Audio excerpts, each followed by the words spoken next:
Welcome to the Integral Stage Sexuality Series. I'm Layman Pascal, and before I host my high-priced week-long workshop on integrative sexuality at a seaside Caribbean resort, I need to make sure I've been fully exposed to the multidimensional richness and profundity of this topic. A topic that most people find deeply physically compelling, emotionally significant, and for some people intellectually fascinating and brimming with spiritual and developmental potential. Here to share the ins and outs of their understanding is...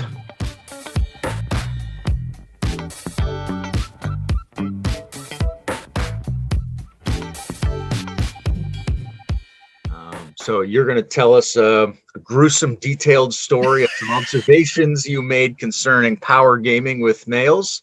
Yes. And the insights that led you to, and that'll be the springboard for us to have a free-roaming conversation on these topics.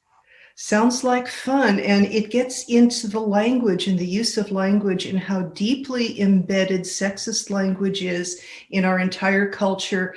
Very much, I see it very much as a parallel with the embedded racism in our systems. It's so pervasive.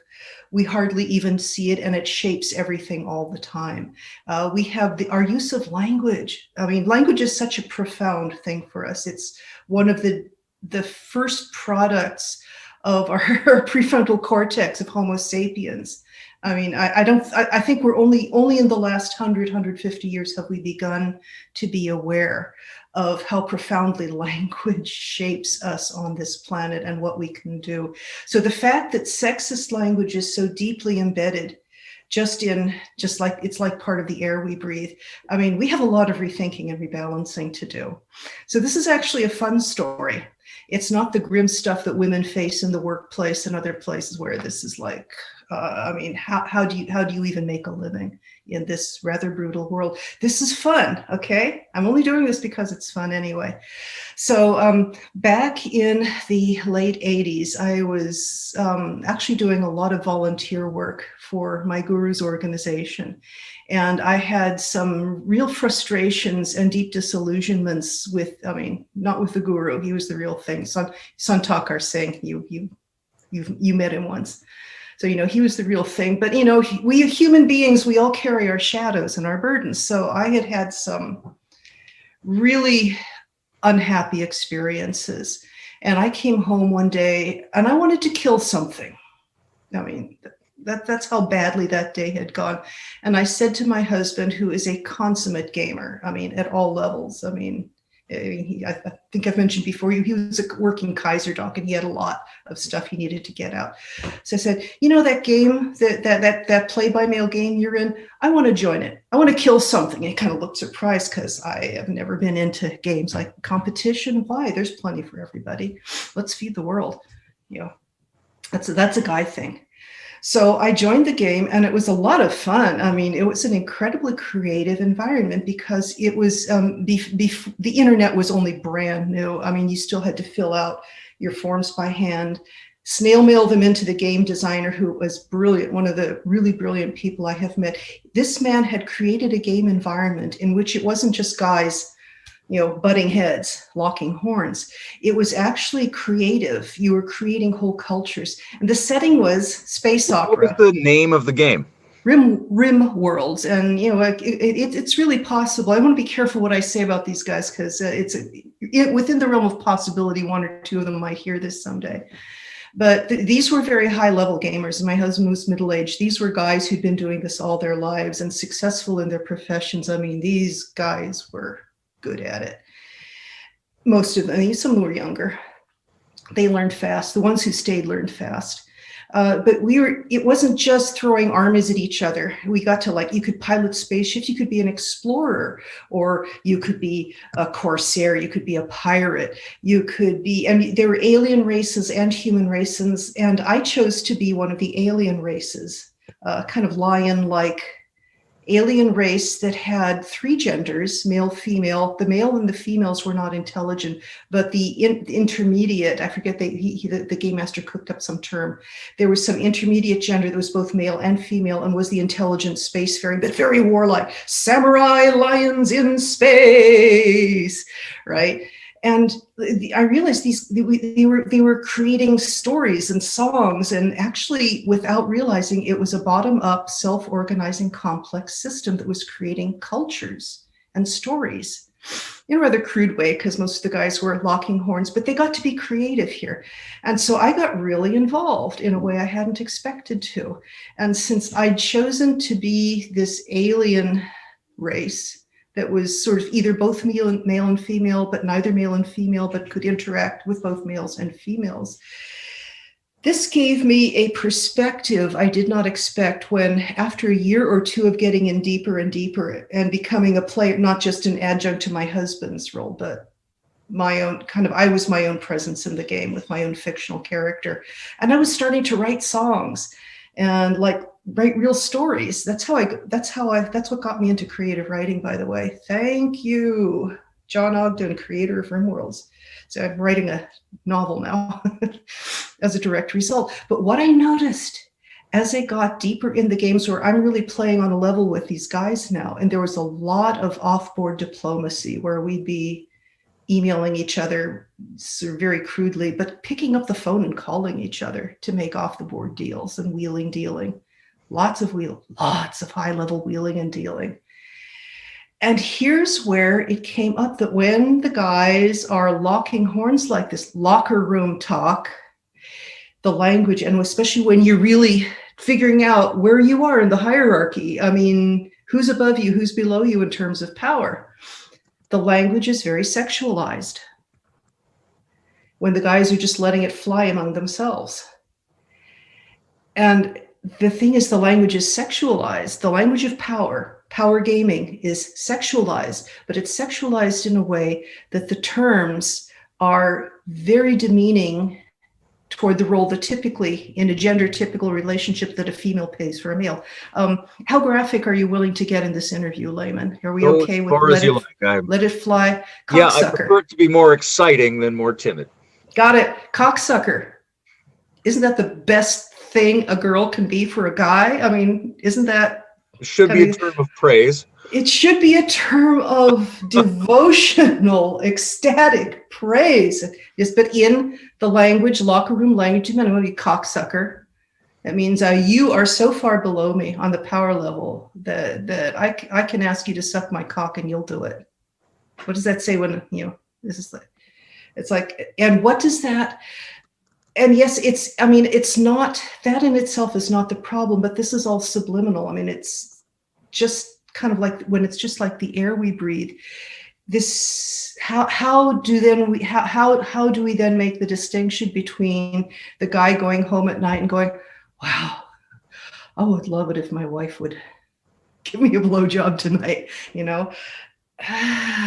and especially when we get into, shall we say, the less conscious layers of our civilization, how does this not bleed over into other arenas where the sexual roles that a typical woman performs for a typical man in what we consider the standard kind of relationship?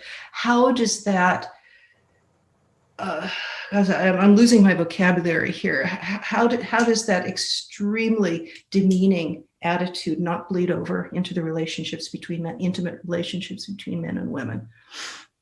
But now I'm in the situation, I'm becoming conscious of this because I'm in this game, in this artificially constructed game environment. And like, what am I going to do with it? Because I am now dealing with these guys at the level where they power game, and I'm as my own agent, and I'm wheeling and dealing with them. And this is and they were comfortable enough with me that they didn't just completely shut down. And this is one of the other sides. I wonder sometimes if the men feel like they have to walk on eggshells around women, the more conscious guys, because I mean, this isn't right to talk this way when a woman's. We want to have a more respectful conversation, so they shut down on letting the juices flow. It doesn't work well for anybody once we take it to these levels. So I'm confronting this and thinking, well, I'm staying in the game. I mean, at this point, I was writing like short stories and epics and, romance. It was just, and I was writing the newsletter. I was having a wonderful time. So what am I going to do about this? It's a game, I'll play. And I was playing an alien race, neither male nor female, but both male and female. So I just started taking it when one of these would fly. I would just kind of shape it and fling it back, but in a playful way, and making it fun for everybody, but also making a point occasionally. And I was good at it. You know, I'm pretty verbal, let's face it. And I know the humanities, I can kind of switch gears pretty quickly. I remember in one case, this is pretty gruesome detail. The leader of the enemy faction in the game that my faction was at, really serious war with. It was shaping the entirety. Everybody in the game defined themselves where they were on this war, and it was heading toward the big showdown. And the leader of the opposite party and I got into this kind of, I kind of fell in love with him in an abstract sort of way, and I was having fun playing with him because I figured there was a way to play him. And so I started playing him. And he sent out a message at one point, is a challenging message, sent out to the entire game, where he wrote a memo that said something where the punchline was that the members of his own team suck him. And he didn't realize how demeaning that was to the members of his own team. He thought he was hurling the insult. He had some weak points that I was trying to come in through. That's more of a masculine toward a feminine. I was trying to enter him through his weak points, right? I figure I could get further into him than he could into me, and I was right. So he sent out this insult that he had intended to be toward the other game, like back off, but he ended up insulting his own allies, where if you figure out his joke, it said, "My allies suck me." And so I thought, and I showed this to my friends on my side of the game. Some of whom were part of my husband's gaming circles. They would like come over every Wednesday night. And I showed them, "Hey, did you read this memo by so-and-so?" And they all looked at it and kind of went, and I thought, he made you blink. He won that one. He won that one. He made them blink. This is male. You make them blink, you make them laugh, you won.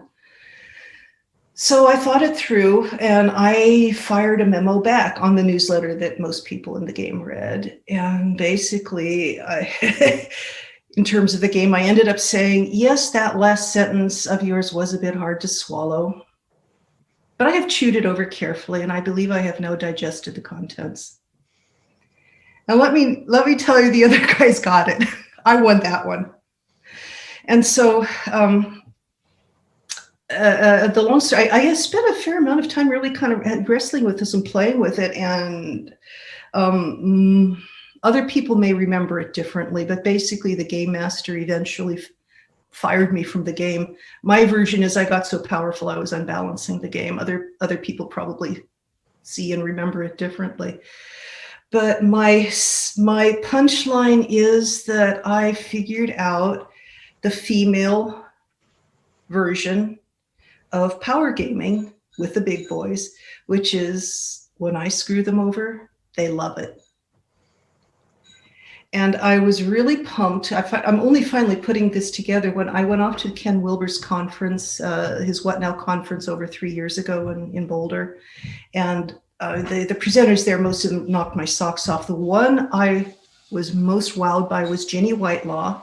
And in one of the large conversation sections, somebody asked, "How do we meet people who differ from us profoundly and who disagree with us? How?" And we were talking in the terms of the larger political upheavals in this country. And she just looked the person in the eye and said, "You meet them where they are and you fall in love with them." And I realized that's pretty much what I did in that game. I was in love with the game. I loved there were a few of them who were mean enough that I just kept a distance, but most of these guys, I loved playing with them. And so to take this from where I was to where we are in the country is a very, very big leap, but so I'll just kind of meet in the middle and say, so that's my take on how women can power game with the big boys. Well, great story. 10,000 interesting ways we could do that. So at least we'll see how many of them we can pick up, because the masculine feminine element and the linguistic judo, and I mean, I personally have a lot of questions about the role of language. There's developmental issues around the layers of ourselves where the victory imagery and symbolism comes from, that we sort of Yes. symptomatize in this language. I guess my first question, though, would be, did your discovery of how to do an effective verbal judo under these conditions have an effect on the culture? Like, did it, because those people are, like we say, it can be uncertain with men and the women, who Mhm. gets to say what and how much of ourselves we show, and are there things we don't get to show, or actually being called to create a higher kind of community? So when you mix in more types of people, there's this opportunity to negotiate a new kind of collective space. And I would assume that people working out how to do more complex moves contributes to that space. But did you see ripples of cultural improvement, or was it just a blip? Well, I don't think I could be objective about this by definition, but it certainly seemed like other people were leaping in and also contributing at whatever, from wherever they were, into the common story. We were building a story. We were building a universe together. And yes, my experience was that this got richer and richer and richer while I was in it. That other people were jumping in with their takes. I mean, even little things like 50 words or 100 words, but that would add to the culture. We're learning more about the other races. We're learning more about the 3 different human tribes, you could call them. Yes, to me, the ongoing fascination was that we are building a universe. And I remember now that you've said this, Layman, this is actually profound. I mean, is this how universes are created? The creator God has created a field. He's created a backstory, as it were, and then created all of these avatars, each with their own sense of self. And these different groups with different stories, some of them collaborate, some of them compete, and getting the balance between the collaboration and the competition. And then you turn all of your avatars loose. And then they start creating from the bottom up and create these rich interactions and cultures. And then, let's go explore the next galaxy over. Let's tell some of our stories from our own tribal past. Yes, it was world building. It was a creation. And that's what fascinates. Unlike the other games my husband was in, some of which were very rich, but were mostly like who captures the board, and everything's the same. When the game's over, you put the pieces away and nothing's changed. But we were creating a cosmos. It was an act of sub-creation, and it was bottom up. And I was already reading a fair amount of Ken Wilber by then. I had not yet. I think the Santa Fe Institute was only just getting started, so it wasn't until after I came out the other end of this game that I started reading about the sciences of complexity, complex self-organizing systems. But that's what this was, a seething creative chaos. Not too much chaos, not too much structure, but that Goldilocks zone where you can create you can create a whole universe from the bottom up. But there was top down too, and that was one of the things that interested me, because sometimes the creator would have to intervene from the top down and tweak something if things were starting to go off the rails. Yeah, getting a sense of what that balance of bottom up and top down should be, that's something we all need to be much better at. Oh, we're only just discovering this layer. Speaking of Goldilocks zones, and I'm curious about how we modulate between patterns of communication that might inhibit the formation of a self-organizing culture and those that are similar but might help it. I wrote an article recently trying to distinguish microaggressions from troubling associations. Ooh, I'd like to read it. Speak and act in ways that are socially normal for us, but they're actually causing a problem. They're causing pain. They're inhibiting the organism from organizing itself. On the other hand, there's lots of things we encounter and we go, oh, I find that troubling. It reminds me of something bad. But it's good for me to have that association, to inspect these things, and to be challenged forth in my anti-fragility by being disturbed by some content. So how do we negotiate between those two things? Wow, that's a very rich question here. It's like a whole very big, and I want to read your article, so please send me the link to it. Yeah. The question of microaggressions and so on, and this ties into something I've been chewing over in recent weeks in my own mind. And let's first acknowledge just how far we have come to reach the level where we can be aware enough to ask this question or put it in these terms. Because when we start slinging around things like, oh, that was a microaggression, we get so afraid to even say anything, because so much of this is embedded and below the threshold of consciousness. And we're just, I mean, it was really only in the postmodern era, I mean, with Freud and Jung in the West, that we realized that we have these layers of our personality that we're not conscious of in our waking life, and how much they are, how much of our behavior is determined by the, what I'll call them extra conscious. They're the layers of our personality. They're not available to our waking awareness. We need a whole new vocabulary. I mean, we're pioneers at this. The fact that we can even pose these questions is very, very recent on the face of the earth. That yes, so much of my behavior is determined by parts of my personality that I'm not aware of at the time I do them. We have, to begin with, we have so many, Ken Wilber calls them psychotechnologies now that we didn't 100, 150 years ago. And a lot of the Buddhist practices that are coming in through the Westernized Buddhists about mindfulness, being aware of what's arising me, allowing it to arise, sitting with it, acknowledging it, and then you're able to transmute it, right? We have techniques now to deal with these, so we can afford to admit that they're there. Otherwise, it's just too scary. I mean, the monsters of the id. Oh no! Don't look! Don't open that closet! Don't let those monsters out of the closet. They'll gobble us up. Well, we can deal with them now, and it can be really scary and unpleasant. But better to come to terms with them, because, and that's a whole big subject too. We can get into, you know, how do those beings that are in the outer darkness that want to come up into awareness. And they can be transmuted. And if they're coming up like that, if they're pushing up, they want to come into the light. Whole other subject. How do we let them up in ways that transmute them? How do we work with them? The time has come to start working with them. Gosh, that was all a side issue. Now help me get back on the rails here. This is going to the Goldie. How do we figure out the difference between microaggressions or forms of communication that are damaging and the troubling things that go on in communication that are actually good for us to encounter, digest, and work with?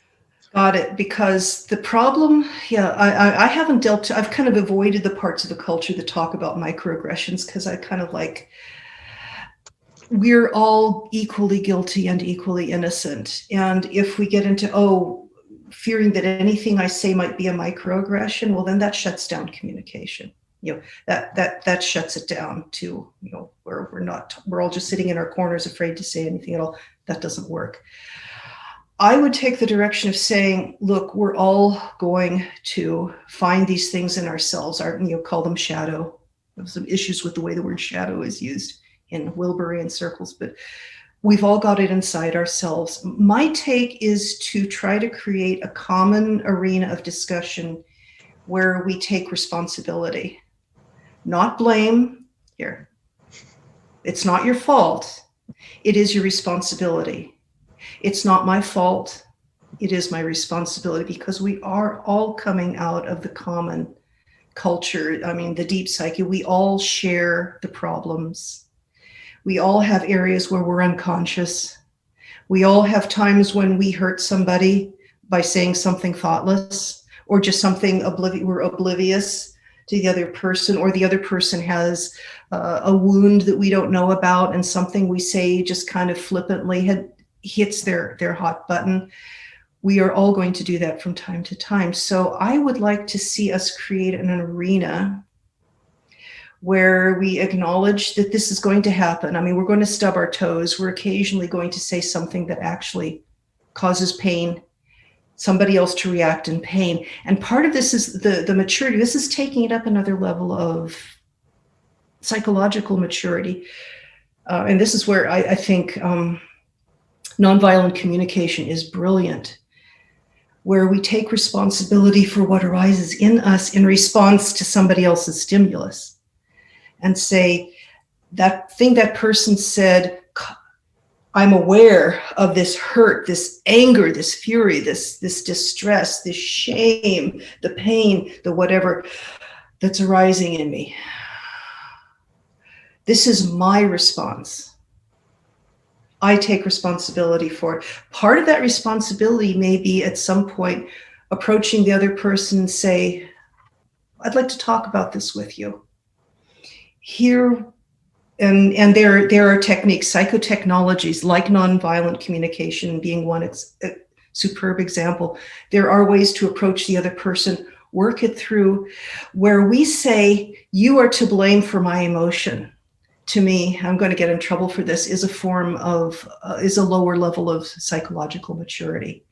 And we all tend to do it. You made me feel, or how do you think that makes me feel? No, it's my emotional response. That's what's coming up in me. I am looking, and this is the chance for us to look at what's triggering us, a chance for some, and there are all sorts of wonderful techniques coming up, a lot of them through the American Buddhist communities, the Western Buddhist communities, for working with us, transmuting it, because here, emotions are energy. They're energy, motion from. They are surges of energy at the level of the personality. They are spontaneous. They are like the flowers in the fields, the waves on the ocean, the stars in the sky. They are products of our human nature, just as much as any other product of nature. Matter and energy can neither be created nor destroyed by us. They can be transmuted into other forms. And I see part of our responsibility, not blame, responsibility. When the dark, heavy, painful, harmful surges arise in us, that we have the immaturity and to let them arise, use what we have learned to transmute them into higher octaves. That's how I like to think of it. We have the knowledge to do this nowadays in ways we never did before. I mean, Ken Wilber likes to talk about marrying Freud and the Buddha. I would substitute Jung for Freud myself. I don't think Ken Wilber was ever fair to Jung. But yes, taking the best of the East, the best of the West, we have the tools it takes to deal with these more skillfully. And I would love to see more arenas where we can enter these discussions, and some of the male-female stuff that's happening now with the Me Too movement. Oh my God, do we need healing discourse, healing conversations around that? So in a conversation where we mentioned Ken Wilber, we're bringing up a notion of development. And one of the developmental phases we could call Barbarian, in that it's one of my favorites. System that emerged around village and horde culture and is still with us relative to our own maturational sequence. And I know you have an interest in barbarian culture, and obviously gaming arenas can be barbaric in their style and also in the content of the world they're creating. A lot of our competitive activities and a lot of our thinking around sexuality is very often indicative of the fact that we formed patterns in our barbaric band that are still with us just under the surface. And that's a really ambiguous thing because it's got some uses and it's got some problems. Yes. When I was a kid, I read all of the original Robert E. Howard Conan stories. Oh, yes, I did too. And they were really helpful when I had to do physical activities. When Dad made me shovel all the gravel to lay the new road or something like that, I could imagine that Conan was chained up and forced to do brutal labor, and I was logging through just like Conan was. So that was really useful to me to be able to invoke that barbaric layer of imagery. Yeah. But obviously, a lot of people don't recognize that they're doing that, go too far with it, bring in a really barbaric sensibility to their community, to their gaming, to their speech and their sexuality. But there is a place for that. There's a role, barbaric gesturing and posturing and languaging is one of the sexual vocabularies that we can make use of. But if we do it too much, or if we don't notice we're doing it, it can become really problematic. So what's your take on the healthy role of barbaric exchanges in contemporary and evolving society? Oh yeah, the healthy role. I mean, I read all those Conan things back when I was in late. I love them, but in a different way. It was not really relevant to your question. To me, the whole barbarian thing, in Ken Wilber's system, it's red, which is a very good color for the red barbarian. I like the metaphor of chakras. I think it really organizes my perceptions very well. It works as a metaphor. It works if you believe they really are subtle energy senses. It works either way. So let's take it as a metaphor. We need all 7 chakras to function. You know, the lowest one, now I see you have Ganesha. Ganesha has your back there. The first chakra, survival, you know, food, elimination, just survival is the first thing. Once you've got survival nailed, then you go up to the second chakra, which is the sexual chakra, right? Now, the third chakra, the red barbarian, that's the power. Now, this has an association with human development, the development of human cultures.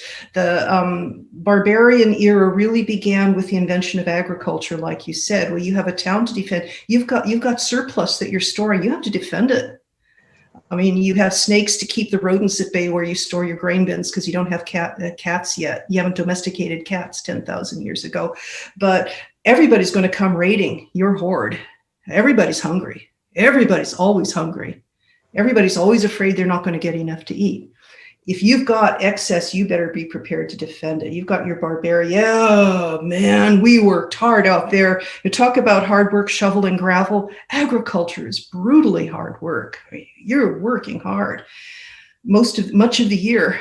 And by God, you're going to defend it. And you're going to defend your women. You're going to defend your children. And this is the sense in the personal developmental level. So we're talking, so basically we've got, you know, the sex, the sexual aspect, the pleasure, the plenty, that's the second chakra. Power, the barbarian, that's a separate chakra, that's a separate energy section. And you can take this metaphorically. It's when you mingle them that you have to have some discernment, right? But the power, I mean, to assert yourself and say, I exist, I will do this, the willpower to say, I'm going to get up in the morning and I'm going to go out to that field before sunrise and I'm going to work bloody hard. And I'm going to do this tomorrow and the day after tomorrow and the day after. That's willpower, right? Now you may have your shaman, priestess drumming and getting everybody out to the field and planting and chanting. You have leaders who help you. But the willpower to get up and go to work on Monday morning, even though you want to do anything but you've got a mortgage, you've got to, you know, whatever. The willpower to take on an obligation and carry it through even when you don't feel like it. I exist as a separate being and I have an intention, I'm going to carry it out. I have a capacity, I have a skill, and I'm going to do it. I mean, that's essential. Every chakra, every one of these energy centers is essential for our functioning. And then the next one up the heart, the community, the love, the community, the beloved community. The throat chakra, the higher creative center. I mean, the genitals, the second chakra is the lower, the fertility of the natural fertility, but the throat chakra is our self-expression, you know, insight here, and then the spirituality, the contact with some greater meaning. All of these are functioning at all times in all of us, always have since we've been Homo sapiens. They may be functioning more consciously and differentiated, less consciously, but they're always functioning. We need them all. The red, the barbarian, read in Ken Wilber's structure. And I appreciate that he uses colors because they're completely non-judgmental. You need every color in the rainbow to have the spectrum. There's no one color isn't more developed or more valuable or less valuable. They're all part of the spectrum. They're all necessary. One of the metaphors I've been working with recently, Layman, is buildings. You've got a 6-story building. And developmentally, you built the ground floor first, and then you build the second story. Then you build them in a developmental sequence. But you're living in all of them, and some of us live on the first floor. Some of us live on the 6th floor. Some of us live on the 4th floor. But all the floors, right? And you have different functions on the different floors, and you need all of them. Like some of them are the plumbers. You know, some of them are the farmers. Some of them are the electricians. Some of them are the planners and policymakers and administrators. You need all of them.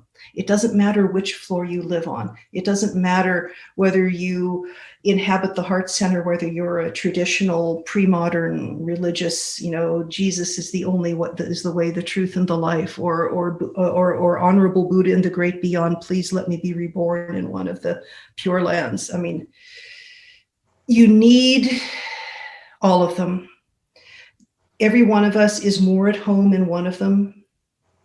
How do we, I'm kind of wandering from your point here, but how do we create a society in which everyone is valued for its essential nature and feels and knows itself to be valued and not threatened?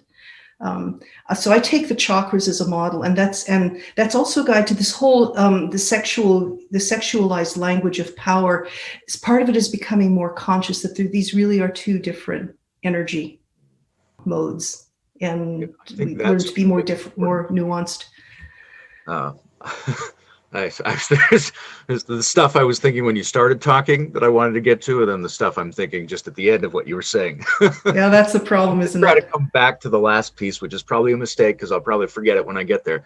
But chakras are fascinating to me. You know, Yeah. I've done a lot of work with them. I tend to think of them more closely aligned with the developmental lines, Yes, rather than with the stages, because we have all of them all the time, and yes, most spines in nature are horizontal rather than vertical. So I tend to think of it that way. And so Yeah. I'm intrigued by the idea that there might be a reason why people get stuck at, say, a red level along some of these different lines. So they get to be a seemingly adult human being who can use the cognitive and linguistic styles appropriate to a modern or postmodern society. But in their relationship to power and empowerment, or in their relationship to sexuality, they might be snagged on something yes, connected to one of these lower levels. yes. And so when other people detect that, they go, oh, that's your sexuality is leaking out, or your power thing is leaking out. And it's leaking out at a level that's much lower than the level we're talking at. So what's with that? Yes. And how to do that in a way that is healing rather than just further wounding. Yeah. Yeah, I think this is this challenge. You know, like a person whose portrayal of their sexual persona is really around machismo, or around like a cartoonish image of what it's like to be a woman or something like that, seems to be that it's problematic because it's out of date and it's not where the rest of that person is trying to be. And so we almost want to help them by saying, hey, why don't you bring that part up to where the rest of you is, or where the rest of us are? Yeah. So yeah, it's only a problem if it's a problem. Yes. it's tautological, but you know, I mean, we get to play on all the chakras, and here's where I think, but responsibly. And so this is part of my answer, is to start taking, now that we're able to take more responsibility for this in ourselves and in others. If somebody is hurting another person deliberately or not deliberately, they're hurting themselves. They're in pain themselves. And just kind of looking into the deep psyche, my study of the human deep psyche, if somebody is hurting another person or brutalizing another person or victimizing, that's because they have been wounded themselves. They have been brutalized themselves. So there's always, and I'm doing this with the bad guy Barbarian in my novel, trying to look below his bad behavior and see what's driving it. So this is my go-to understanding. If this person is causing pain, this person is in pain. Now, first of all, you may need to take action to help somebody who's in urgent help. But my interest actually these days goes to the wounded. Everybody's wounded. Well, let's just take it there. Everybody's wounded. And since we're speaking of sex and power, particularly in this episode, let's an insight I got from Robert Masters in his 6 CD series on working with the shadow, because we're getting into shadow work here, these parts of ourselves that we cannot consciously see. And the shadow is a bigger term than I hear, than I mentioned this before. The way the term shadow is used, especially in the arenas around Ken Wilber, the shadow is basically anything that we're not conscious of that could be conscious, the personal shadow. It's not necessarily good or bad. It can be the golden shadow. It's anything that is potentially conscious that we're not yet conscious of. The shadow also serves as a repository for the things that we are not able to face, that we cast into outer darkness. We repel them from our awareness. We suppress because it's too painful. And it's a very useful function because some things would shatter us if they come up consciously and we're not able to deal with it. So that aspect of the shadow actually has a life-serving functions. But then it's like we kind of encapsulate these. We insist them kind of like a boil deep in our body. But it takes energy, to hold it in there. And these little pockets of pus, of psychological pus that are toxic, that cause us pain, and so we unconsciously cause each other pain. In a body, these pockets of pus sometimes work their way out to the surface where they can be lanced and disinfected and healed and so on. Well, we can keep these little pockets. They actively evade consciousness. I'm sure this is familiar territory to you and a lot of people who might see this. And these drive a lot of our behavior. And now that we have reached our post-modern second tier stage, we are able to turn our conscious healing attention on these. And I've probably wandered from the point you started with too, again, but the point I was driving toward this is what I learned from Robert Masters' CD series on working with the shadow. One of the 6 CDs was on the sexual shadow work. And he made the point that it seems to be endemic in the human psyche, my term, that we eroticize our deepest wounds and conflicts. So then they tend to come out in our sexual behavior. Okay, Gagati, that explains a lot, doesn't it? Why we get into such trouble with our sexuality. And eroticize doesn't necessarily mean just sexuality. I mean, this is in the Ken Wilber more terms, the eros, the drive toward transcendent. Jung called it the transcendent drive, the drive toward development, the drive toward evolving structures and consciousness of ever greater complexity.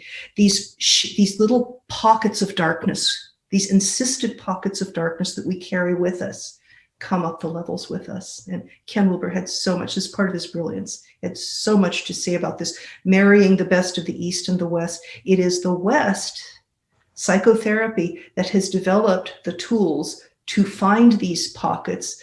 None of the great traditional meditation traditions, some of them, I'm in one of them, none of them will find these pockets of shadow material that insist our deep wounds, because they actively evade consciousness. Wherever we shine the floodlight of our conscious awareness, they will skitter around behind where we can't see it. They will go all the way up with us, up into the clear light, unless we actively seek them, bring them to the surface, and let them heal. They will go all the way up into the clear light with us. And that explains some of the horrible things that have happened in some spiritual communities, including some in the finest traditions. I could name names, I won't here. But yes, the shadow. So I've probably wandered again from one of your That's points. great, but because that was we need to deal with this. That was really succinct and well put as a description of why shadow work is an absolutely necessary, complement to spiritual development. So I appreciate.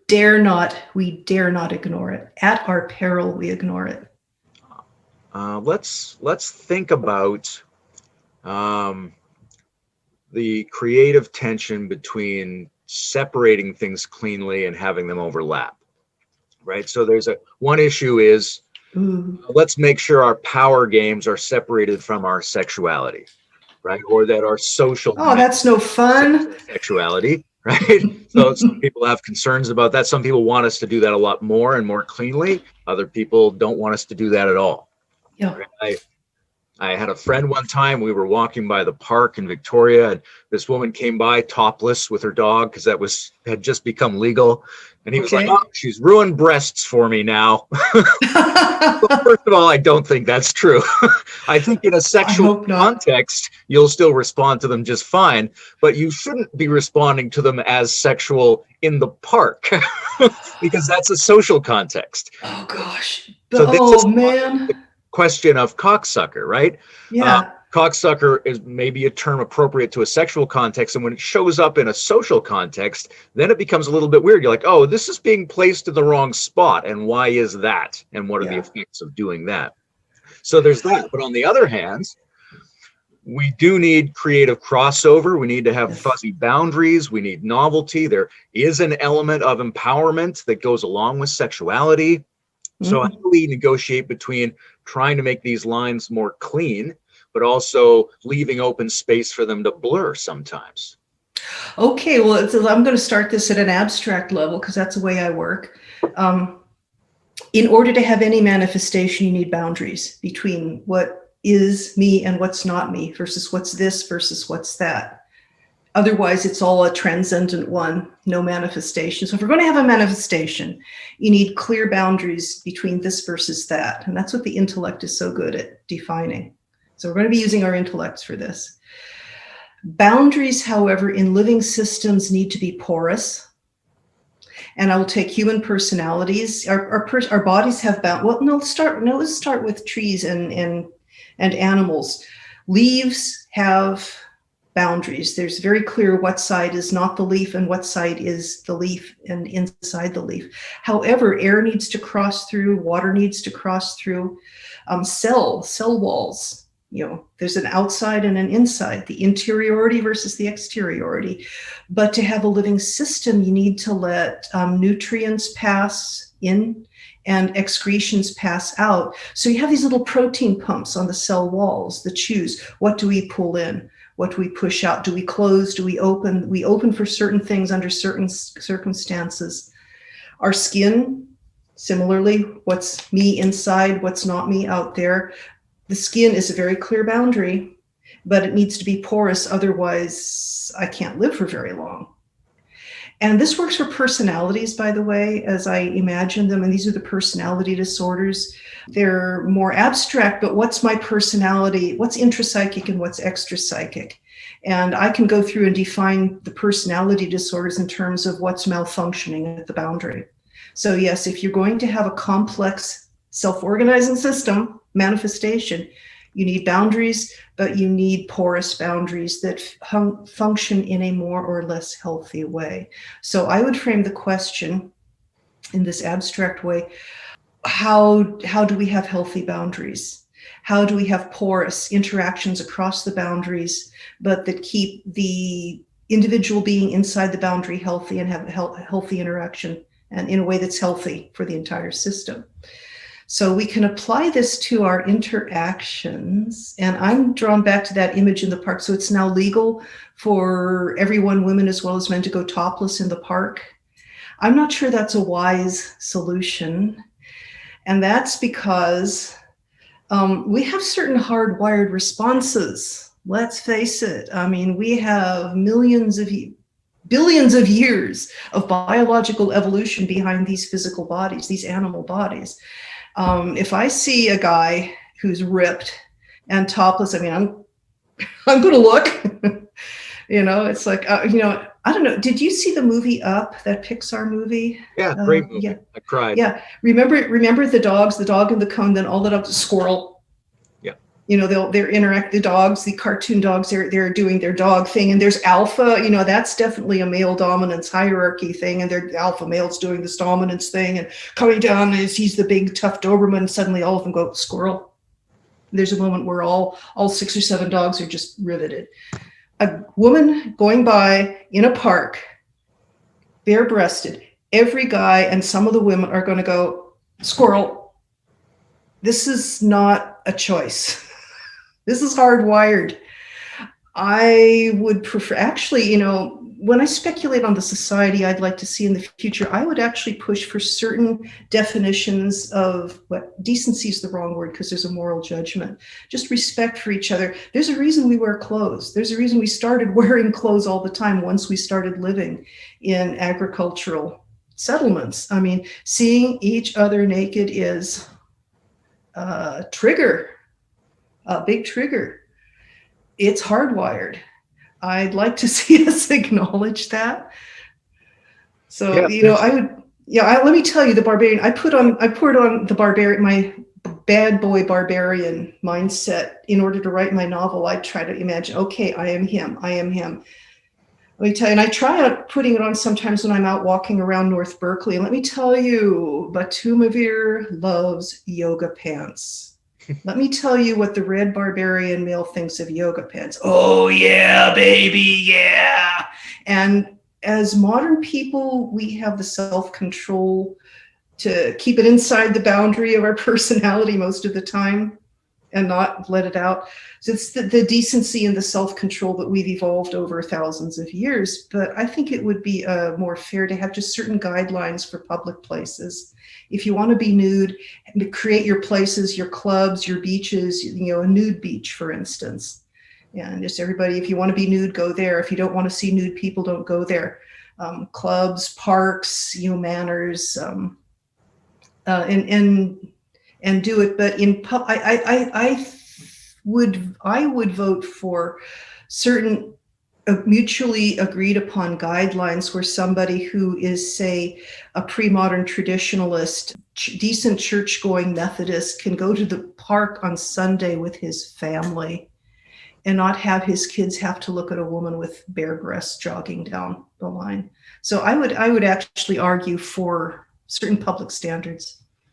I think of it in terms of a kind of threshold of homogeneity and novelty, which I think there's a role for a certain percentage of triggering phenomenon that's good for us to keep ourselves healthy, right? Oh, yeah. Like the extreme decency argument looks something like, well, let's put women in a black sack all the time so that no one is forced to have a stimulated response. Because the men aren't in control of themselves yet. Come on, guys, grow up. We're not going to be like that libertine heathen society over in North America. Right. However, when you're forced to be exposed to stimulating phenomenon, you have to adapt to that environment. So you have to take a slightly more sophisticated response and not act on stimulations or be subtler about them. It's a richer, more complicated environment, but it demands more of you. We can't expect everyone to be really good at that. So we need self-regulation between decency and provocation. So some people need, once in a while, a woman running topless in the park is probably good for everybody to have to deal with. If everybody was naked all the time, that would be problematic. Yeah. Self-regulation. And this is the ability to self-regulate. Every one of the levels up to the next stage of evolution in ourselves individually, in the sense of Piaget, the levels of cognitive sophistication. We go up from birth to toddlerhood, to grade school, to high school, to functioning. I mean, there are levels of ability to self-regulate, starting with the ability to tie your own shoes, the ability to go to the potty when you need to and not have to have mommy change your diapers, the maturity to drive a car, to vote, to enter the military. I mean, this is hardwiring, as well as just we grow in levels of ability to self-regulate in our individual lives. And historically, in the historical trajectory, the whole cultures have grown in this. Every one of the steps up to the next emergent order of human society has involved an increasing sophistication of ability to self-regulate. And in fact, this is one of the defining, this gets into a much larger arena. I will steer myself back. The ability to self-regulate, just at the level of being able to get up in the morning and go to work, even when you don't want to. That's, not everybody in our society achieves that. The ability to control how much alcohol you drink. This is one of the conflicts I have that came pre-built into my novel with agriculture. You can make beer. You can make beer now. When you have a good year, you can drink your bread. You don't have to make bread. You can make beer. Why not just drink all our bread? Well, they tried it. And because of what happened, they decided, we need some rituals. The spirit in beer is very powerful. Not everybody, we've come up 4 to 6 levels beyond that basic ability to say, one beer bash a week, and then it's back to work. And just you have some people, the priests and priestesses, in charge of the beer bashes, so you don't burn down the whole town while you're drunk. You don't have a bad frat party every week. That doesn't work either. So the ability to regulate your behavior around alcohol, not everybody's achieved that either. And yet somehow we have kept, in spite of the proportion of our population that cannot regulate their behavior around substances. Somehow we have managed to keep evolving civilizations of greater complexity. At every step up, every step up demands a collective step up in the ability to self-regulate at a whole new level. The ability to self-regulate now, as I see it, is the ability, as a meditator, you will appreciate this, the ability to choose consciously where we put our attention, not to have my attention endlessly captured by clickbait or the news cycle. The ability to choose what I expose myself to and how much, and the ability to pull my attention away from something, to recognize that something is not good for me, pull my attention away from it and put it into something I choose to put it into. That's the ability we've reached today. But our society is made up of people at all those levels. And we have alcohol recovery programs for people. I would really love to see substance abuse decriminalized so we can treat it like the problem it is. That's a whole other subject too. But yes, so I come back around, the ability to self-regulate. In my mind, part of it is the problem of hedonics as a psychotechnology is absent from our general education system. That most people get no training or no even suggestion that there's developmental nuance possible in areas of sexuality, in areas of drug consumption, things like that. No one's ever shown them, here's how to drink to maximize your pleasure and minimize the damage.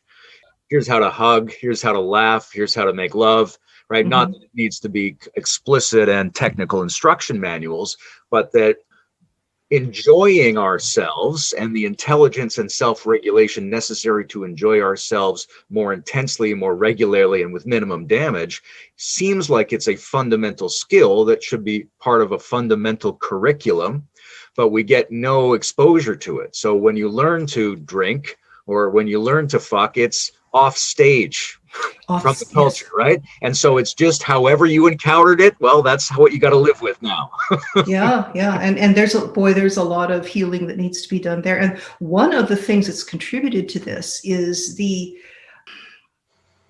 wonderful stage of the fourth chakra, the beloved community, the great monotheistic religions, the pre-modern mindset that is the foundation of civilization, the moral fiber, as we discussed it last time. The dark side, or the unfortunate side, is precisely what you've said. In the traditions, maybe not so much in the East. I'm much more up on European history than I am on Asian. But in all of the traditional level religious wisdom and religious traditions I know of, the great monotheisms, the great meditation techniques from India and East Asia and Southeast Asia, were very kind of life denying, maybe not so much in the East, but in the Christian West. Christianity formed, try to do this really fast. Christianity formed at a time when the Roman Empire was crumbling, and built into our whole traditional Christian mindset is a very world-weary, world-denying, the world, the flesh, the devil. But I've seen this also in the Eastern traditions. My own root guru, Santakar Singh, who is my guru forever, as his human personality conveyed this magnificent Eastern spiritual tradition of Sant Mat. It came in the cultural packaging, very much from the fourth chakra, that the only positive thing you can do about the world and your body is ignore it and achieve spiritual transcendence and get out of it, get out of the circle. I mean, the Eastern traditions can, in a sense, be as life-denying as some of the darker aspects of Christianity. The only positive thing you can do about sexualities have nothing to do with it. Be a monk or a nun. Ooh. You'll go to hell. Oh no. In the East, get out of the cycle of birth and death. It's suffering. If you want to escape suffering, get out of the cycle of birth and death. Just escape it. That's, the Bodhisattva ideal takes that, goes beyond that and comes back in. But to redeem suffering, those wonderful fourth chakra spiritual wisdom traditions that are the foundation of everything for us have this dark side that is life denying. And I don't know all the traditions. You've explored them far more than I have, because I just stayed with Sant Mat once it found me. I didn't find it; it found me, and I stayed with it. But my as a kind of a my survey of the world religious traditions sees this life denying side in all of them, and that is in part one of the strengths of that fourth chakra holding the beloved community and opening the way to spiritual transcendence. They were pushing, Ken Wilber's first here, all of the first 6 chakras is first here. All of them, we tend to, when we're ready to move up to the next stage personally or collectively in our culture, we tend to do this we push off from the one we're trying to step up from by demonizing it. And this is something I hope we can change now that some of us are trying to move from here to here, revaluing all of it and bringing that dark shadow side into the light too. And this is the path I would say toward, yes, applied hedonics. I mean, look how we've demonized sex in the West. I mean, for the women, you're a Madonna or a whore. I mean, the Blessed Mother, to bring the female aspect of God back in it started in the 12th century, I think. The Blessed Mother of God. God had a mother. Even God has a mother. You better listen to her, right? Your mama tells you to clean your room. You better listen to her.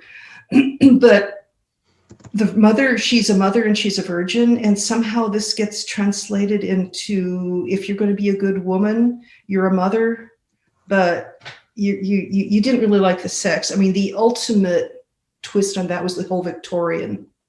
He says, "Oh, lie still, dear, and think of England, where women aren't good. Women don't have a sex drive." Excuse me, excuse me.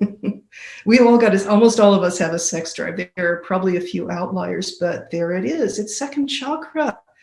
Let all of the chakras. Yes. So your applied hedonics is to heal what is wounded and let the energy flow freely up and down through the chakras.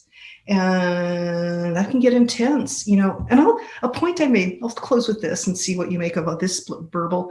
I was talking with the San Diego Integral group recently, and now I've lost my thread. Yes, gosh, I've lost my thread, sorry. Okay. I'm gonna throw this back on you, Layman. When I first saw the TV show 30 Rock, which I watched because I was a big Alec Baldwin fan when I was a kid. It had an episode where there was a fake reality TV show being shown in the background all the time, and it was called MILF Island. MILF Island, okay. These boys would go, I don't know if you're familiar with the term. No. It's a porn term for like mothers I'd like to fuck. Got it. Right, so it's become a humorous cultural meme to refer to this thing that emerged out of porn communities. But it fascinates me because it's a piece of the cultural conversation that points to the contemporary undoing of the mother-whore split. It's been in our culture for a long time, right? So the MILF is the transcendence of the Christian and Freudian split in a way. So I'm very intrigued that circulates as a meme. I love it. That's the first I'd heard of it. I love it. Yeah. That's positive reading. A very positive reading. I will point out, this is something in Jeremy Johnson's Gebser course. So looking at the evolution of human culture, those very first statues the very first depictions of human beings that we know of about 38,000 years ago, the very first image of a human, he started with animals. The very first image of a human male is an ivory figurine about 14 inches tall, meticulously carved, but it has a lion's head. He's not yet fully human, still fused with the animal, or the early world of shamans, where the animal energy enters you and you're kind of more in your astral body, and you take on the spirit, the animal spirit takes on your body. The very first image of a female is a figurine, much more crudely carved, about that tall. It's a nookie shot. Her legs are open. Her pubic area is so enlarged. It's practically her whole abdomen. I mean, it is pornography. It is like just the whole vaginal area is carved in as much detail. The rest of her is very crude. I mean, her breasts are kind of like that. She has no head at all. I mean, the guy had an animal head. She doesn't have any head at all. She has this loop. I figure some guy was wearing it as a thong around his neck. I mean, it's just like, come on, baby. And if you analyze it as an art historian, which is my scholarly background, this is how a woman would look to a man if she's lying on her back with her legs spread and he's crawling on the ground toward her. That's what her breasts are going to look like. And it is not a physically beautiful object. It is just really raw. Now, the later ones, the famous Venus of Willendorf and so on, there are the Venus of Lespugue. There are a lot of these. The earliest images of females are they're heavy. They're massive breasts or they're hanging breasts. They are not what we would consider attractive. These are not young women.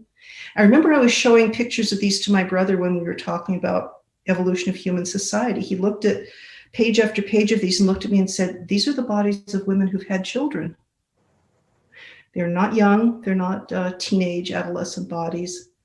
They're not hourglass shaped. These are women who've had children. And it just thousands of years of them before a lot of thousands of years before you start getting figures of women we would consider physically attractive. Those don't come in really until like ancient Sumer or something, as far as I know. I haven't studied this. But yeah, women I'd like to fuck. And this is kind of how I try to imagine these previous eras. And like, yeah, these are the big fat mamas. I mean, if you're fat, you're beautiful. You have enough to eat all the time. You have as much as you want to eat all the time. That is like food. As I imagine those earliest stages, and I'm kind of off on a ramble here, sorry. But I just bet that until well along into the ancient world and longer, it wasn't sex that was the big, ooh, juju, heavy man of sex. It was food, mana, numinous food, to have food as much as you want all the time. So much food that you can be fat. Wow. Give me those big hot mamas. So I want to mention two books here. One is, if you haven't read it, which maybe you have because of everything you're saying, is Wilbur's Up from Eden. Yes. Fantastic book, really undervalued because it doesn't reflect the whole complexity of his later thought, but it really gets into the historical and anthropological history in a brilliant way, I think. It's very. In fact, that is the foundation of it. That is the foundation of almost everything I've said here. I read that in 1983 and is kind of structured my whole cognitive universe around that. The other book I really like is Ego, Hunger, and Aggression by Fritz Perls. And Fritz was, he was sort of trained as a Freudian and was one of the early Gestalt guys, but also knew and was friends with Wilhelm Reich. And he wanted to do for food and aggression what Reich and Freud and those guys had done for sexuality. He wanted to look at the same dynamics, but also around the food drive. And it makes one think, if one's interested in a chakra model, that you could do a similar thing that Freud did for sex at each of the chakra levels. Yes. That would be fascinating. Absolutely. Yes. And that's the first three: the hunger, sex, aggression. 1, 2, 3. And this maps very precisely onto Maslow's hierarchy of needs. I think he may have, he subdivides them differently. But yes, and I think in one of Ken Wilber's later books, I think Integral Psychology, Ken Wilber takes like 100 different developmental models and shows how they all align. They go up in the same developmental sequence, and this is something really fundamental. Yeah, and I would love to see. So I'll read that. Fritz Perls. What was that? Ego, Hunger, and Aggression. Was that the title? Yeah, really interesting book. I mean, it seems archaic because it's from so long ago, but there's really the root of an integral map in that book. And he's probably the guy who did the most to introduce the concept of retrojection, which is one of the main arguments for why meditation isn't enough, because the thing you're witnessing is actually the opposite of the feeling that you're having. right? If you're experiencing fear and you're witnessing fear, but the fear is the fact that you want to attack someone and can't acknowledge that, so you think of them attacking you and you feel the fear and then you witness the fear, and you haven't dealt with the problem at all. That's the retrojection cycle. Got it. It's a That really was a interesting book. retrojection. Yeah, I hadn't heard, and that sounds like we're also dealing with projection and the shadow projection, because we project our shadows. Yes. And that's a whole other discussion. And then if we get conscious enough, we re-own them and say, wow, I was really angry at that guy. I wanted to chew his head off and I didn't even realize it at the time. Yeah. It's an interesting, retrojection's a neat complement to projection, where you can project and then you can reassimilate the opposite of the projection. And now that's what you experience as your attribute, even if it's not your attribute. Yeah. But, and here's one, I'm really into the subject of shadow and projection. One of Jung's main followers, Marie-Louise von Franz, wrote a book on shadow, which is worth reading. You can skip the middle part, which is a lot of history, but we learn everything we learn by projection. It is the default mode for the human psyche. We learn that we exist by projection. When a baby is born, the first thing the baby recognizes is another human face. You go, oh, look at the baby, gaga goo goo, and the baby's going, ha, ha, ha, ha. The fact that I exist as a personality, okay, it's all a construct. That's kind of up there. I'll just put that out there. We learn that we exist as personalities because other people see us. Part of and then whose term was it? The baby hatches. The baby starts to get a sense that I exist. In the terribles, we start to get a rudimentary sense of self. Me do. We don't even think of ourselves as I at first, but then we project our sense of sentience. That there's, in the early tribes, there's a spirit in every rock and bush and bend in the river. Well, there really is, but there's also our projection of our own sentience. And it has an intention toward me, and we get into magic spells. For 3-year-olds, step on a crack, break your mother's back. Every 3-year-old is a little animist in that sense. The sun's following me. You can try to explain till you're blue that the sun's farther away, so it only looks like it's staying level while you're walking past the trees. And no, the sun's following me. Then later on, we get the cognitive sophistication. But at every level, everything we know about ourselves starts with a projection. We see it out there in the world around us, and then we introduce. This is the norm. This is how this is how it works. So the whole thing of projection, it's not like, oh, there's something we're doing wrong. It's only a problem if it's a problem. And this is your point that you repeated the point I made earlier. There are those parts of us that stay hidden because they're so painful. Those are the ones that we need to pay the special healing attention to. And for the reasons, I think they're pretty much in our face these days culturally, and the great upheavals we're going through, so much of it is projecting shadows and attacking them. Because if there's a part of us that we are deeply at odds with and deeply conflicted about, unless we are very conscious, we are going to project it onto someone else and then attack it. And so much of the darker parts of our human bodies have been projecting our shadow, splitting it off, projecting it, and then attacking it. I don't think I need to belabor the point. Bringing it back around to your initial story, I think there's an interesting phenomenon about letting ourselves regress for pleasure, right? So that people get into communities where they think this is a community, it's a safe space for me to basically indulge patterns in myself that I learned early on at earlier developmental stages, and I don't have to expend the energy necessary to keep myself operating in a coherent way near my higher levels. Mm-hmm. So I'm going to get to say all kinds of things that I normally know not to say. But the fact that I get to say them is a relief. It's a recreation activity, right? So that locker room talk exists in part because, oh, thank God we don't have to carry the load of being the advanced human beings we're pretending to be most of the time. Yes. So there's an interesting dynamic around the value of that. Like Yes. some people would say that's an indulgence and you're cultivating those lower habits. And other people would say you need to give yourself a break sometimes and you need special contexts in which to do that. So I'm curious about your take on that, but I'm also curious about what's female locker room talk? Oh, you want to hear what women say about men? Yeah, I mean, like my whole life, and I don't indulge in locker room talk. I never really felt oriented toward it, but I see graffiti in men's bathrooms my entire life, and there's certain recurrent themes. It's a very specific genre of activity, and I always thought, what's in the female stalls? What are they writing? What's going on in their regression mode special space? Okay, we don't do it in locker rooms or on the walls of bathrooms. We tend to do it in coffee klatches and so on. And so we'll call this a safe space in which we can sling some stuff just for fun. There is a Goldilocks zone too. There is a Goldilocks zone, and it's a matter of creating appropriate boundaries, not rigid, porous, but understand that this is a space where we can do that. And you know who needs those spaces most of all are the Trump voters who are furious at the whole political correctness movement. They need safe spaces where they can be who they are and say who they need to say among themselves and not be afraid that they will be annihilated for it by fascist thought police. Okay, they need those safe spaces most of all.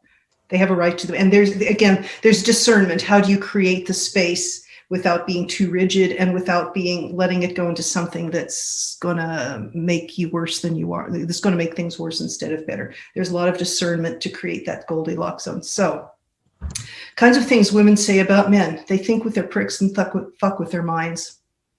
I swear, unzip a man's pants and his brains fall out. Is that enough? Sure. those are my two best shots. What's fascinating is that both those examples are about men. And, I when I first started trying to think for myself about what yin and yang meant or what masculine and feminine archetypal ways of categorizing reality might imply, I ended up saying to myself, and this was 20 years ago, in the phrase men and women, the and goes with the women, which is that there's something about the masculine archetypal role where it pretends a certain simplicity. And there's something about the feminine archetypal role that is both relational in nature, but also additional in nature. Yes. So you have a conversation and then someone comes and goes, yeah, but what about women? Right. So that it has this relational and additional quality that's fascinating to me. And the idea that some percentage of female locker room talk is sort of about the masculine sort of fits with that mold. Well, let's face it, women are more complicated. Men are easy. What can I say? Keep them fed, keep them laid, let them have their time with the guys. You can keep a guy pretty happy that way unless has some serious issues. Women are more complicated. The men are to some degree a specialized type, right? If all the fetuses are initially female, some of them get exposed to androgenic chemicals, which cause them to be simplified and get brain circuits with more myelinated sheathing. So they're a little bit more autistic. They're a little bit more focused. Yes. These are units. These are women who've been compressed and simplified so that they could go off and do dangerous things without much justification. Streamlined. Yeah. If you're trying to raise a baby, you want the guy who's going to pick up a spear and take off after that cougar who's circling the camp. Yeah. So he has to have a way of not taking everything into account and acting on something that's basically enough to act on rather than actually enough to act on. Oh, let's hear it for testosterone. I mean, where would we be without it? We need the testosterone. Let's face it, most gender traditional women really like big, strong guys, the hero. Oh yeah. I mean, that Conan who can pick up the whatever and toss it out of the way and the muscles flex and the women go weak at the knees. Sure. That has got to be a way of, because you were talking about the way the psyche is formed through projection loops, right? That we're also looking for something that helps us organize ourselves internally. Is that if women have that model of what the masculine is, that's their animus, and that's part of what they need to integrate and individuate, right? Yes. See, a lot of men in gaming situations will take a female persona as a player.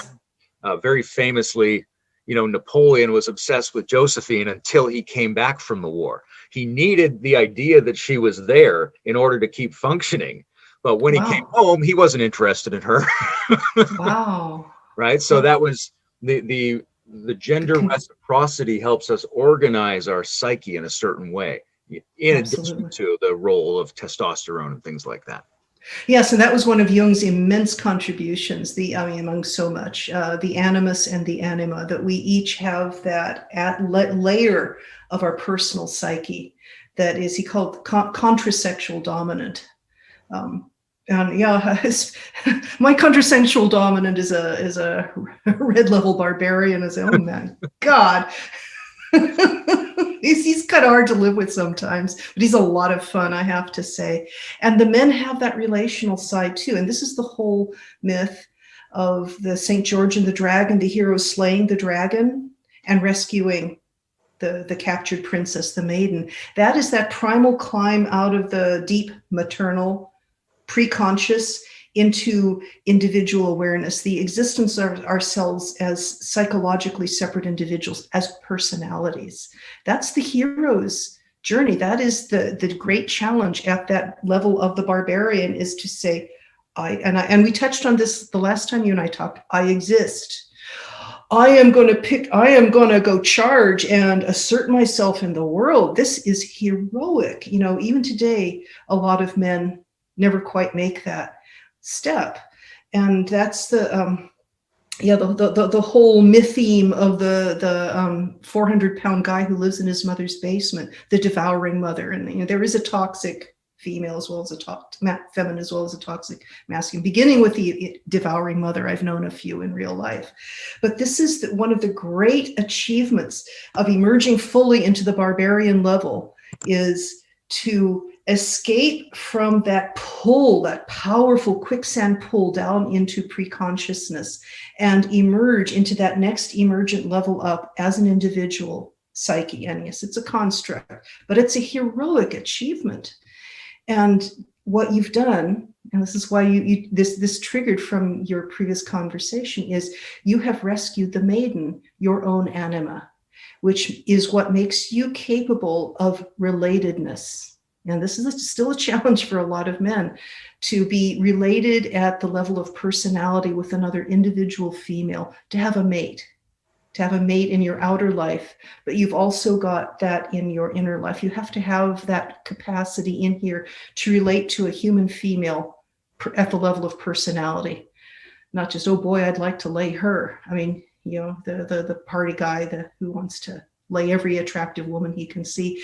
That next level up, where you are in a relationship, human to human, heroic achievement, still a heroic achievement. It is just as heroic for every individual guy on this earth.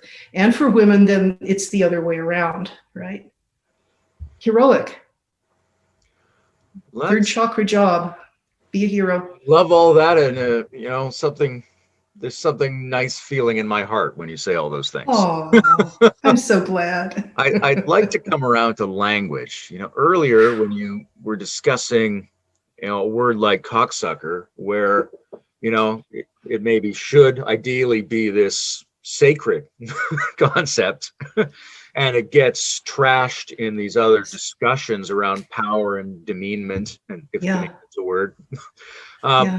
It's curious, right? So the one idea is, hey, it's being used in the wrong context and therefore it's being sullied. And the other view is, hey, we're so good at contexts that actually we can use the exact same term and we know we don't mean the same thing. They have very little impact on each other. So those are the two sides, and it's somewhere in between. And when we talk about language's role, like you were saying, we're only recently becoming a meta-linguistic species, reflecting on our language use. Yes. There's this, for me, there's a triangle, which is partly Language is just reflecting what's going on, and the problems that need to be solved at a level that isn't linguistic. Language is just the readout. Partly, language is our self-cultivation and our code, and so it is generative. And partly, It's generative. we get distracted by language and think it's more real than it is. So we try to solve problems linguistically when reality is separate from our symbol set. So all three of those are in play. What's your take on how those interact with each other? Wow. Okay. Let me peg that. Language is generative. How those three interact with each other, and just touch back on, I am trying to imagine a world of 11,000 years ago when sex was sacred and it had not occurred to anyone to be hung up about it in any way, because it was food that was the magic. Ooh, lots of taboos. I mean, you do elaborate rituals around the seed grain so that nobody touches it no matter how hungry you are, and yada yada. So yes, trying to imagine. So let's try to. So I like to also imagine a future world in which sex is sacred again. And the word cocksucker is a very loaded, very charged term, but it's that polarity. It's ultimately degrading, demeaning, ultimately sacred, wonderful, beautiful, transcendently glorious, yada, and you have a good time too. And we're biologically driven into it, so it's going to be one way or the other. We're somewhere in between. Language, yes, language is generative. Language is so huge we don't see it. It is a kind of what makes us Homo sapiens. It is the activation, that prefrontal cortex that can think symbolically, that can think in form. We didn't even start seeing it as a subject until the postmodern world. The great linguistic turn in philosophy, I mean, it started before World War I, and so with it started with Saussure. It started with Wittgenstein, I think, and then de Saussure and all the structuralists and post-structuralists. Ken Wilber goes into all that. But I'm going to quote Robert Keegan now. Ken Wilber loves to quote Robert Keegan. The subject of one stage becomes the object of the subject of the next stage.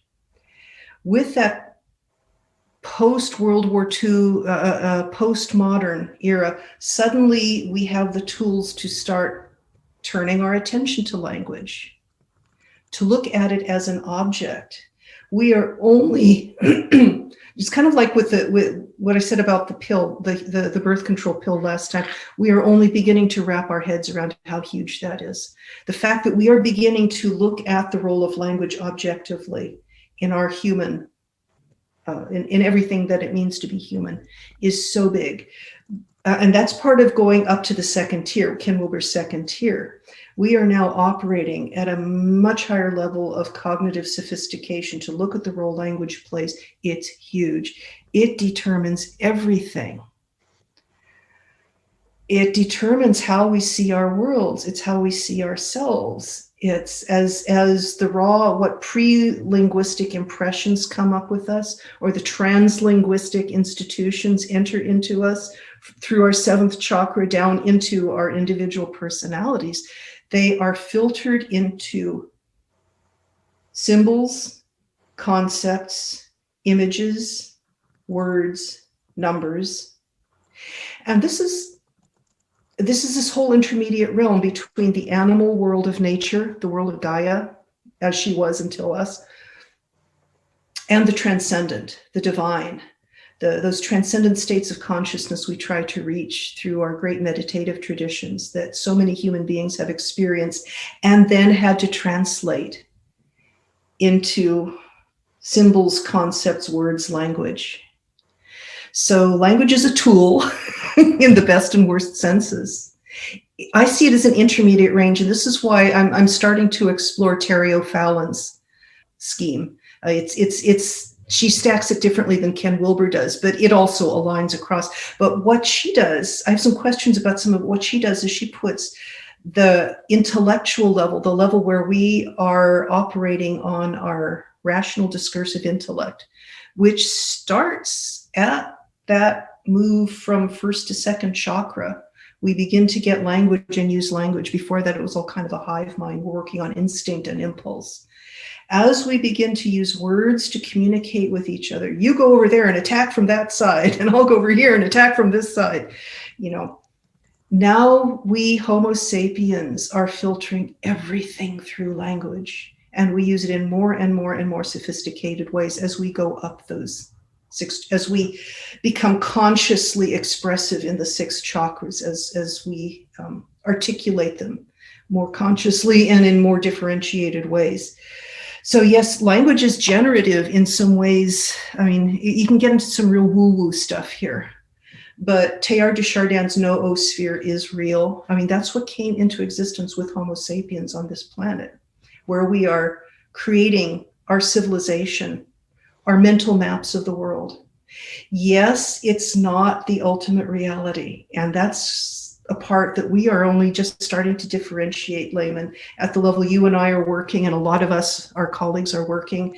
We're working with the spiritual traditions, and we're working with the scholarship and the science and the systems people like Jim Rutt with Game B, and the cultural history, to realize that language is not our consciousness. Because up until then, I'm getting pretty abstract here. I mean, really up until the postmodern era, we were all laboring under what it's been called the myth of the given. Ken Wilber has a good deal to say. Ken Wilber's a very good guide. He's my guide on all of this. The myth of the given, up until through the entire modern world order, the scientific rational world order, we just assumed that the world out there is the world out there. And anything we say about it is directly just kind of a direct reflection of the world out there.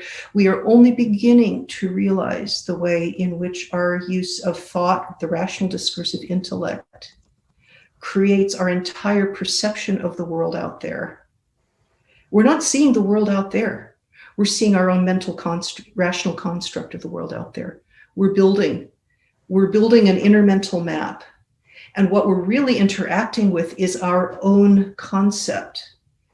The other, the absolute other, is always unknown. I think the Ding an sich. I'm going to name a character in some fantasy role-playing big game. Ding an sich. He'll be a Vietnamese warrior or something. The object is always unknown.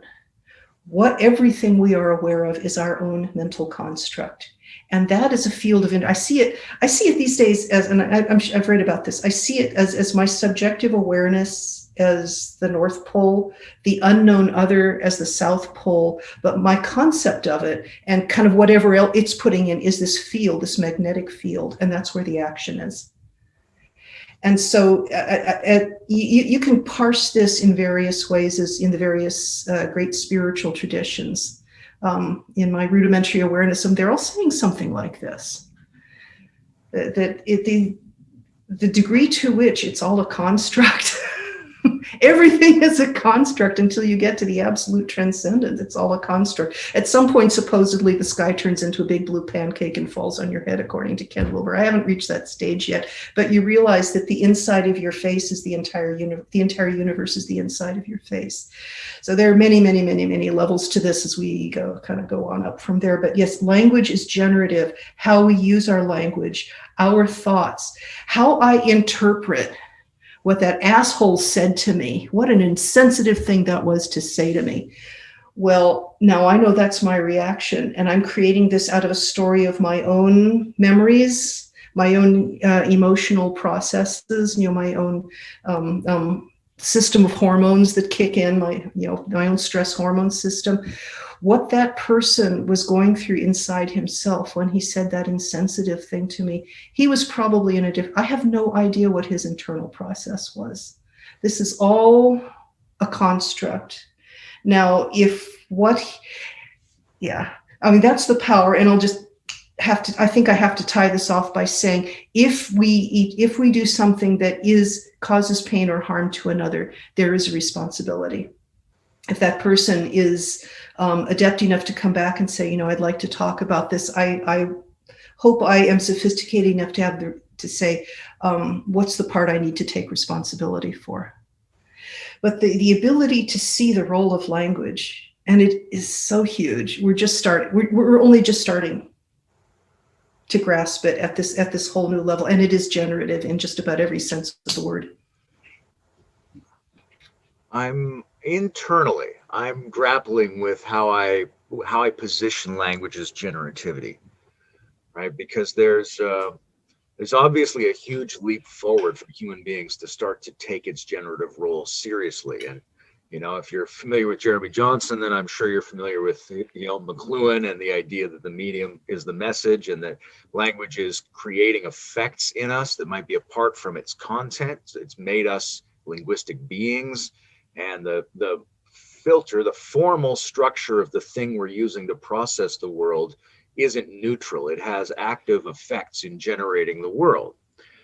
And I think we've gotten to that understanding in part through a negotiation between the language we are embedded in and the translinguistic experiences that we're sometimes able to have. And the pressure of the translinguistic forces the linguistic sophistication forward. Yes. But there's a point at which it also is made to wonder about itself, because in the same way that there's a myth of the given in terms of perception of objects, there's a myth of the given in the sense that, you know, that we assume the words that are out there are the words that are out there, right? That we're not looking at as the assumptions about the role of language. Language is so huge we don't see it. But our assumption about what language is also so huge we don't see it. Yes. And our idea that we know what the words mean, or that the effects that the words are having are really the effects they're having, that's very mysterious too. Yes. Especially in an age when we are now so exposed to cultural symbols. Because in the ancient world, if there were 10 or 100 words and once in a while you saw a picture, okay, our brains evolved for that. But if 10,000 potentially significant messages are coming in through digital devices every day, we're in a new position where we cannot afford to take them all seriously. And a lot of the weird reactions we're seeing in culture are people super responding to the potential significance of words, when in fact they should be teaching themselves. We should educationally be trying to teach people a basic survival skill, which is to not necessarily think that words have the effects they have.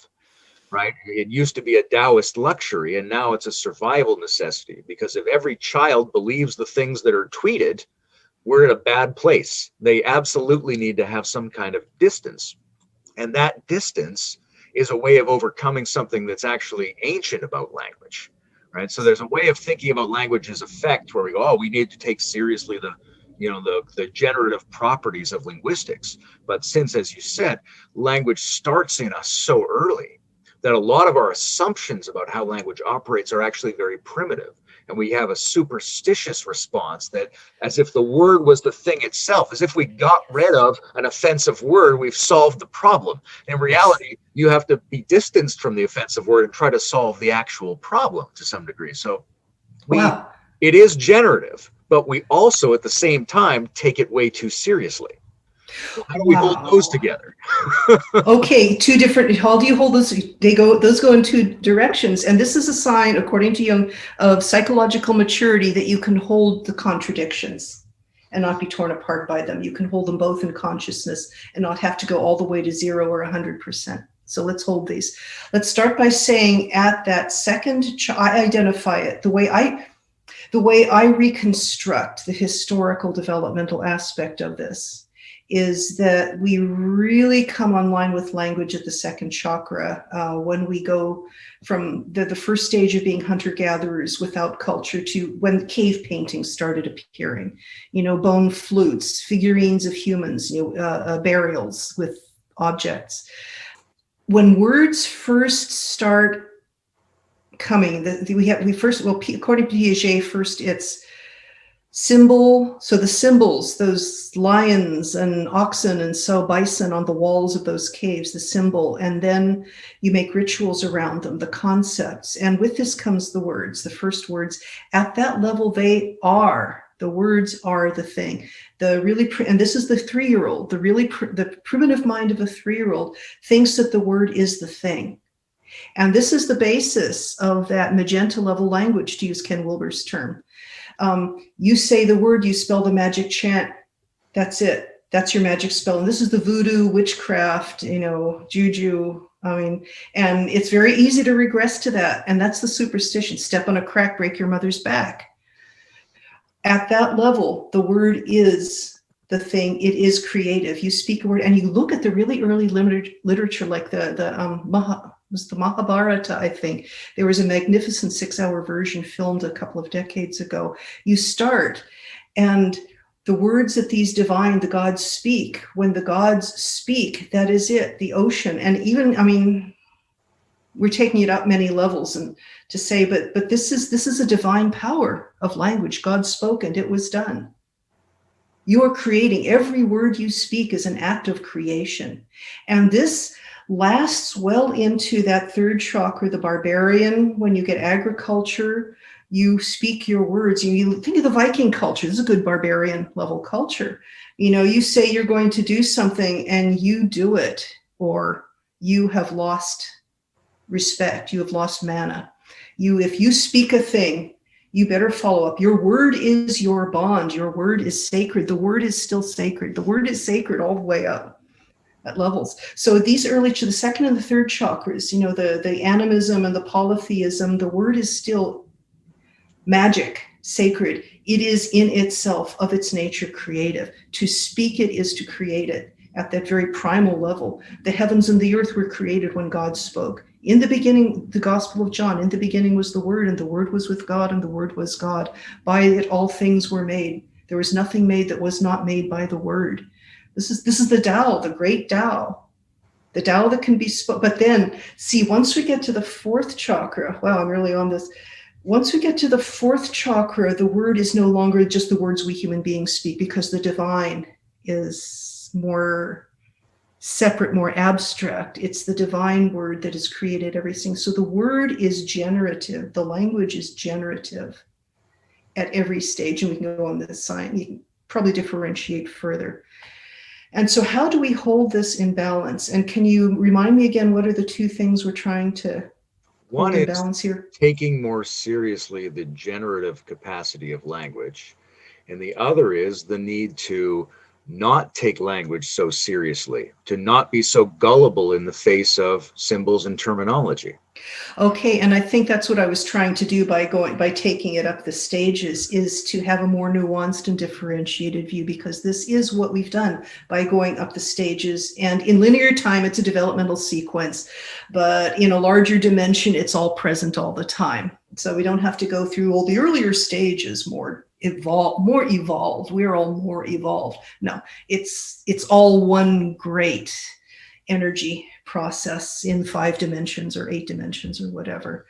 So I guess we hold those by doing the way I hold the two in balance is by doing what I've just done, is by seeing how it becomes more nuanced, complex, differentiated, because we go up evolution and just physical evolution by differentiating, specialization, exchanging, by evolving more complex systems, which are more complex, but they support consciousness of greater complexity too. And so just being more aware, being nuanced to hold them both and see how they're the North Pole and the South Pole of a living magnetic field where something's happening, where there's some action, there's some flow, energy's flowing here, it's alive. So yes, and the thing is, we always need to be careful. As those of us who've read Ken Wilber know, it's very tempting to get drawn back into that animistic, if I say it, if I want it enough, it's going to happen. If I say a magic spell, it'll happen. There's a lot of regressive magenta in a lot of the New Age stuff. You could name some of the movies. If you just focus on enough, you just want. It's the gambler's thing. If I want it enough, if I concentrated hard enough, I can. It's implied in a lot of the woke stuff as well, right? Like if you use this word, you're creating that negative effect in the world. Yeah. Which is partly true, but also partly a residual of this magenta assumption that the magic words are creating reality. Yes, and it's something I'm up against in writing my novel, which is set 11,000 years ago at the very beginning of agriculture. And I'm trying to imagine a space in which sex was still sacred. It hadn't occurred to anybody to have hang-ups. It's very, it has taboos and so on. But to have that, oh gosh, I've lost my thread again. Help me here. Going too many directions at once. The generative capacity of language, but also the danger of believing too much in the language. Yeah. I mean, okay. And the issue I'm having with this, because I would like to redeem are good Anglo-Saxon words. Shit, fuck, cunt. I mean, all of these were glorious. I mean, sure, I'd like to. I mean, I'm using language, the history of the English language in a very deliberate way. I mean, pithy Anglo-Saxon, short, concrete, Anglo-Saxon based words for the tribal peoples talking to each other, in more Latinate, elaborate words and sentence structures for the astral commentary, the past life. This whole thing is a past life review. But this is like, to speak bluntly about sex, the words are so contaminated because of the way they're used in contemporary male locker room speech. You know, I've run the first chapter past a number of writing groups, and the reaction, especially from some of the women, is, I can't believe that your heroine would use the word fuck. That is so, there's such a visceral repulsion among some women when they hear that word, because it's been used in such a demeaning way, particularly about women. Get fucked, go fuck yourself.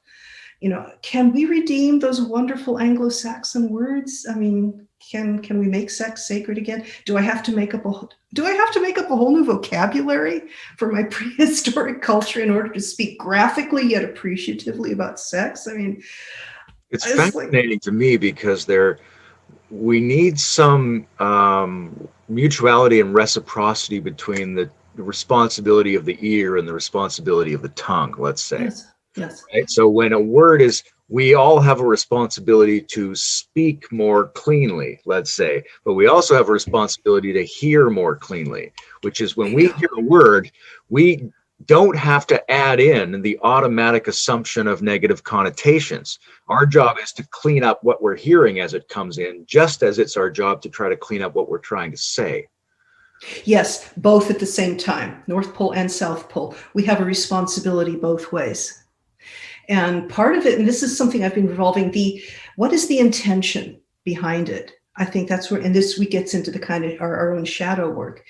Is my intention goodwill or ill will? And sometimes we don't even know when something we have expressed verbally or non-verbally is from ill will. If it's from those little pockets of repressed shadow, we may not even be aware that it's tinged. I mean, we may hear it the first time as it's coming out of our mouth. We may not even hear it at all. If we're really unconscious, it may just kind of come out and we don't even know it. So we have a responsibility at both ends. And the one is, and we formulated this in a number of circles, include my Unitarian Universalist church, assume good intentions. It's not always the case. Sometimes the intentions are no good. I mean, I know a number of people who have really weaponized political correctness and use it in some very dark, malevolent ways. I mean, that's a real phenomenon. I live in Berkeley. What can I say? But at the same time, so holding them both and acknowledging on the one who expresses and the one who hears, the responsibility to be aware of ourselves, to assume good intentions, but also we need to be alert and aware of when something that came at us had a harmful intention, unconsciously or consciously. And that's where the healthy boundaries come in. Where do I need to shut the protein pumps out and keep this outside my heart? You know, say, ooh, I'm not going to deal with, I'm going to be careful about dealing with that person. Sometimes when it's less loaded, then we have the tools like nonviolent communication to say, when you said such and such, I felt such and such because I was needing to feel safe and I didn't feel safe. Would you be willing to talk this through? You know, this gives us a very specific, there are a number of psychotechnologies like that, where if it feels appropriate and safe, we can work this through. I mean, I think nonviolent communication has been wonderful for my marriage. I mean, the little things where my husband and I irritate each other, I have a tool now to say, let's meet in the middle, and I can assume good intentions. That helps a lot. And so can he, I think. He certainly acts like it. But we have these tools. My marriage is much warmer than it would have been without nonviolent communication. And that's in kind of my most intimate relationship. So I'll take that as an example. But we have the cognitive sophistication in these circles now, and we have the tools.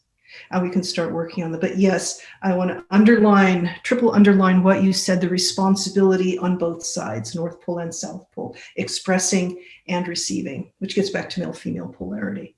But the responsibility for goodwill, responsibility, transparency, goodwill. And if there's not goodwill, then you go into another kind of, okay, that's where the barbarian, get ready to defend yourself or assert yourself when it's appropriate, and take care of yourself. Not everyone comes from goodwill. None of us come from goodwill 100% of the time. We all have wounds that we're carrying. So I think some forgiveness maybe is in there too, and compassion.